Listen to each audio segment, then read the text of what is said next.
Hello hi എല്ലാവർക്കും നമസ്കാരം. മാഡിയാണ്. നിങ്ങളെല്ലാവരും സുഖമായിരിക്കുന്നു, സന്തോഷമായിരിക്കുന്നു വിചാരിക്കുന്നു. ഞാനും സുഖമായിട്ടിരിക്കുന്നു. പുറത്ത് നല്ല ഗംഭീര മഴയാണ്. നിങ്ങളുടെ നാട്ടിലെല്ലാം നല്ല മഴയുണ്ടാവാം. അപ്പോൾ വേനൽക്കാലത്തെ അപേക്ഷിച്ച് മഴക്കാലത്ത് അപകടങ്ങളും പ്രകൃതിക്ഷോഭമൊക്കെ ഉണ്ടാവാനൊക്കെ സാധ്യത വളരെ കൂടുതലാണ്. നിങ്ങളത് ശ്രദ്ധിക്കുക. അപ്പോൾ ഞാൻ പറയാൻ വേണ്ടി വരുന്ന കാര്യം അതല്ല. സിതാരേ സമീൻ പർ എന്താ ആമിർ ഖാൻ്റെ മൂവിയാണ്. ഞാൻ ഈ കഴിഞ്ഞ ദിവസം നമ്മുടെ കൊച്ചി PVR പോയി ഞാൻ ആ സിനിമ കണ്ടിരുന്നു. വളരെ വളരെ ഗംഭീര സിനിമ. ഞാൻ ഈ അടുത്ത് കണ്ട സിനിമകളിൽ ഏറ്റവും നല്ല സിനിമ എന്ന് ഞാൻ എടുത്തു പറയും. ഞാൻ അങ്ങനെ ഒരു സിനിമയും ആർക്കും റെക്കമെൻഡ് ചെയ്തിട്ടില്ല. പക്ഷേ ഈ സിനിമ ഞാൻ നിങ്ങൾക്ക് റെക്കമെൻഡ് ചെയ്യും. നിങ്ങൾ ഒരാളല്ല, നിങ്ങൾ കുടുംബസമേതം നിങ്ങൾ തിയേറ്ററിൽ പോയിട്ട് ഈ സിനിമ കാണണം. ഇത് സിനിമ കണ്ടിട്ട് നിങ്ങൾക്ക് ഇഷ്ടപ്പെട്ടില്ലെങ്കിൽ നിങ്ങൾക്ക് ഞാനത് പൈസ ഗൂഗിൾ പേ ചെയ്തു തരും. പക്ഷെ കാരണം കൃത്യമായിട്ട് ബോധിപ്പിക്കണം. അല്ലാതെ ഗൂഗിൾ പേ ചെയ്താൽ സമ്മതിക്കില്ല, തരില്ല കേട്ടോ.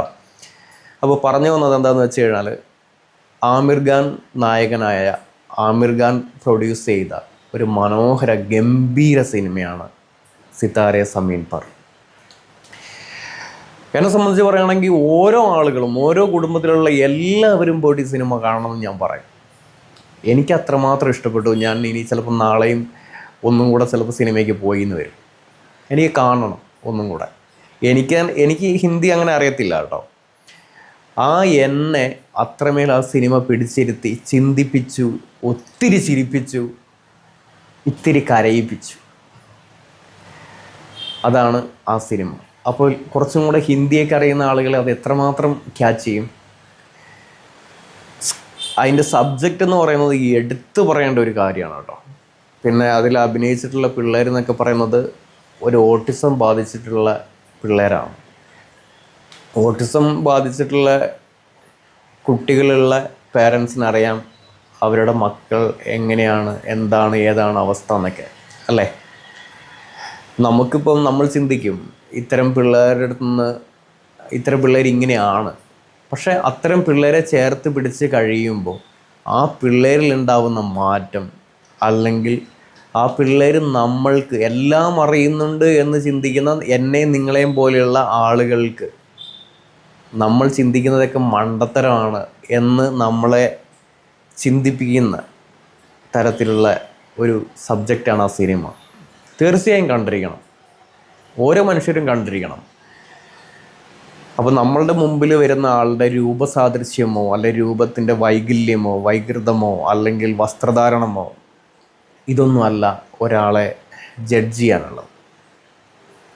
അവർ അല്ലാത്ത രീതിയിൽ നമ്മൾ ഒരുപാട് പഠിപ്പിക്കും. നമുക്കവരിൽ നിന്ന് ഒരുപാട് പഠിക്കാനുണ്ടാവും. ഞാനെന്ന് പറയുന്ന ഭാവമില്ലേ നമ്മളിലൊക്കെ, ഞാനാണ് വലിയ സംഭവം എന്നൊക്കെ ചിന്തിക്കുന്നത്. ആ സാധനങ്ങളൊക്കെ എടുത്തു കളയണം എന്നൊക്കെ പറഞ്ഞു വയ്ക്കുന്ന ഒരു ഗംഭീര സിനിമയാണ് സിതാരേ സമീൻ പർ. സിതാരേ സമീൻ പർ. എനിക്ക് തന്നെ പേരൊക്കെ തെറ്റിപ്പോവും കേട്ടോ. ഞാൻ അത്ര ഹിന്ദിയിൽ വലിയ സംഭവമൊന്നുമല്ല. ഹിന്ദിയിൽ നിന്നല്ല, മലയാളം, ഇച്ചിരി തമിഴ് ഒഴികെ ബാക്കിയുള്ള ലാംഗ്വേജിലൊക്കെ ഞാൻ മുട്ടയാണ്. അപ്പോൾ എന്തായാലും തീർച്ചയായും നിങ്ങൾ കാണുക. തിയേറ്ററിൽ എന്തായാലും ഈ ഫിലിം മാറിയിട്ടുണ്ടാവില്ല. തിയേറ്ററിൽ ഈ സിനിമ മാറിയാൽ തന്നെ OTTയിലോ അല്ലെങ്കിൽ നെറ്റ്ഫ്ലിക്സിലോ ആമസോൺ പ്രൈമിലോ അങ്ങനെ ഏതെങ്കിലും OTTയിൽ വന്നാലും അപ്പോഴാണെങ്കിലും നിങ്ങൾ ഈ സിനിമ കാണണം, മിസ് ചെയ്യരുത്. ഒരു മനോഹരമാണ്. പിന്നെ ഈ സിനിമയെ ഞാനിങ്ങനെ പുകഴ്ത്തി പറയുന്നതുകൊണ്ട് മറ്റുള്ള സിനിമകൾ എല്ലാം മോശമാണ് എന്നല്ല ഞാൻ പറയുന്നത്.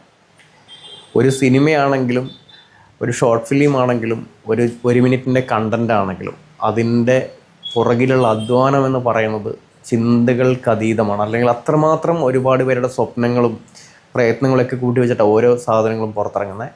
പക്ഷെ ഞാൻ ഈ അടുത്ത് കണ്ട സിനിമകളിൽ എനിക്ക് ഏറ്റവും കൂടുതൽ എന്നെ ക്യാച്ച് ചെയ്ത, ചിന്തിപ്പിച്ച, ചിരിപ്പിച്ച, കരയിപ്പിച്ച ഒരു ഫിലിമാണ് സിതാരേ സമീൻ പർ. അതുകൊണ്ടാണ് ഞാൻ നിങ്ങൾക്ക് റെക്കമെൻഡ് ചെയ്യുന്നത്.